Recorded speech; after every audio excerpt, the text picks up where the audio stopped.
Ndeshjet e javës së 31 të kampionatit të kategorisë së parë në futboll do të luhen të gjitha të dielen në 19 prillit. Kjo javë ka rezervuar ekipit ton të futbollit Burreli përballje në transfer ndaj ekipit të luftëtarit të Gjirokastrës.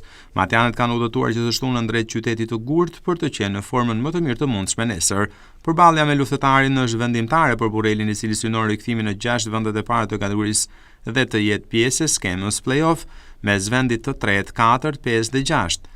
Stafi teknik ka dhënë udhëzimet e fundit skuadrës që do të tregojnë nivel të lartë në ndeshjen e nesërme, pavarësisht se ekipi Gjirokastrit ndodhet në vendin e fundit të tabelës. Humbja e javës së kaluar me Skënderbeun i ka kushtuar një tjetër vend ekipit Matjan në renditje, duke zbritur në vendin e 8 me 33 pikë, ndërsa në vendin e 5 dhe të 6 ndodhen Besa e Korabi me 35 dhe 33 pikë. Rikthimi i Burrelit në 6 ekipet e para do të varet jo vetëm nga rezultati i përballjes me luftëtarin, por edhe i përballjeve të tjera mes Apolonia Besa dhe Kukës i Korabi. Nëse Besa e Korabi arrin të ndalen nga Apolonia i Kukësi, atëherë një fitore Burrelit ndaj luftëtarit e ngjit direkt në vendin e 6.